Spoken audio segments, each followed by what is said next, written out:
Gilmore Girls lied to us about happy endings. For 25 years, fans have debated whether Lorelai or Rory made the right choices. But that's not what I want to do here. Instead, I want to show you how the three Gilmore women embody three archetypes: the cool mom, the overachiever daughter, and the status queen grandmother. Different on the surface, but with one fatal flaw in common. Hi, I'm Tracy, and here's the real question. Are you building your life on convictions and values, or are you just reacting to the systems and people that came before you? Because, spoiler alert, coffee refills don't count as convictions. What if I don't want to do what I want to do because I want to do it, but because they don't want me to? Let's start with Lorelai, the cool mom. Lorelai's story begins in rebellion, a teenage mom who walks away from wealth and security. And at first, it honestly looks like failure. But she works hard. She starts her own business. She shows up for Rory, and she proves that a rough start doesn't have to define you. She's also the poster child for the cool mom, right? She drinks endless coffee, constantly jokes with Rory, serves Pop-Tarts for breakfast. And most of the time, she acts like she's Rory's best friend, not her parent. We're gonna get in trouble.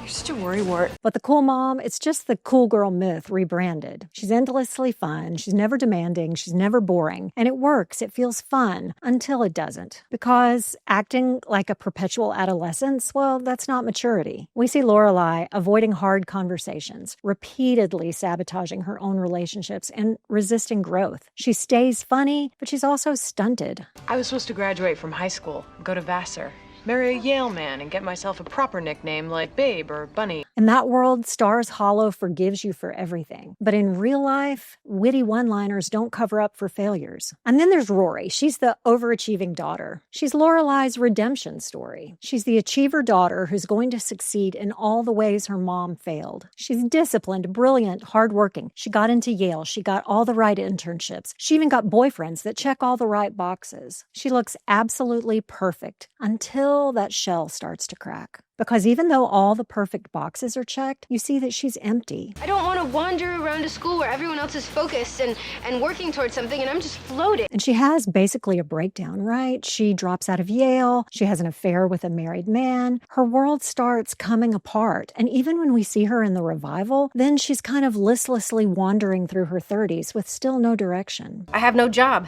I have no credit. I have no underwear. And it's not just Rory, right? I think this myth was taught to a lot of millennial young women. Here's what we were told. Do everything right, be perfect, achieve more, get the good grades, get the career, and that will make you happy. But performance doesn't take the place of maturity. And ambition, well, it can succeed in some ways, but it doesn't last without character. Nothing will make you happy in the long term unless you have solid values rooted in your faith. And no, you can't just join the DAR or get a third cup of coffee. That doesn't fix it. Believe me. Rory tried, right? And then there's Emily, the status queen grandmother. Her worth is tied to appearances, the perfect home, the perfect family dinner. Dinner Friday night. No spurs, please. Her position in society intact. Status makes her feel safe and untouchable. I don't think Emily is shallow because she's wealthy. She's shallow because she's just reacting to the society around her. I only want the best for her, and since she is incapable of judging what is right and what is wrong, I had to step in. I had to act. She clings to her reputation to try to outrun irrelevance or to get away from the shame, maybe for having this unmarried pregnant daughter. And in that process, ironically, she loses her relationship with Lorelai, and she strains her relationship at times with Rory, the very connection she's longing for the most. Never underestimate the value of the upper hand, Rory. You're in the real world now. Status matters. She's the oldest Gilmore tradition. If you can't say it with words, say it with fine china. And here's the thing. I don't mean to be critical. I had a blast watching Gilmore Girls with my daughters. It's witty and it showcases sweet relationships. And really, the relationship between Lorelai and Rory is aspirational at times. It helps us laugh at messy relationships and the endless search for love. So I'm not trying to make a sermon out of it. It's entertaining and it's meant to be. But all good art impacts us. And Gilmore Girls is good art. Which means it's worth it to step back for a minute from the witty banter and all the coffee and think about what it's telling us about ourselves. even if they're saying it at the same speed as an auctioneer.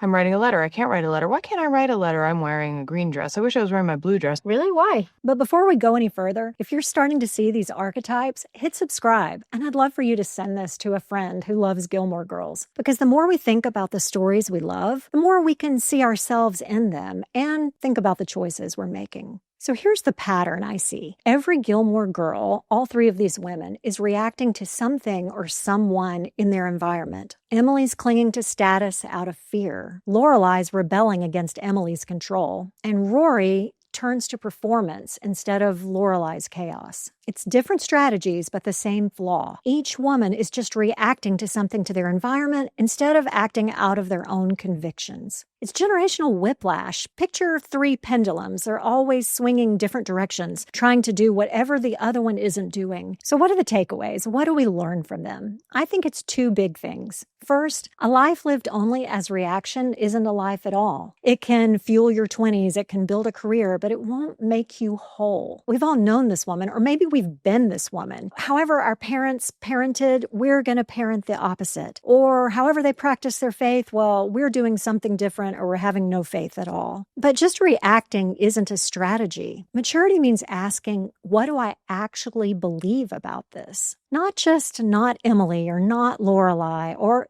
not Rory. It's what kind of woman do you want to be? What do your convictions lead you to do? I think the second big takeaway is that a life without values will collapse. Emily's top value was her appearances. Lorelai's top value seemed to be being the cool mom, but who was there for Rory? And then Rory's top value seemed to be using her talent to achieve success. Those aren't bad values. They can even be good. But unless they're built on a solid foundation, for me, that solid foundation is my Christian faith, well, they just won't last. And honestly, what happens is this. Each generation becomes more dysfunctional. You see it in the Gilmore Girls, you can see it in your friends, and maybe even in your own extended family. So side by side, these archetypes become really clear. Emily was the status queen, secure in image, but insecure in herself. Lorelai's the cool mom.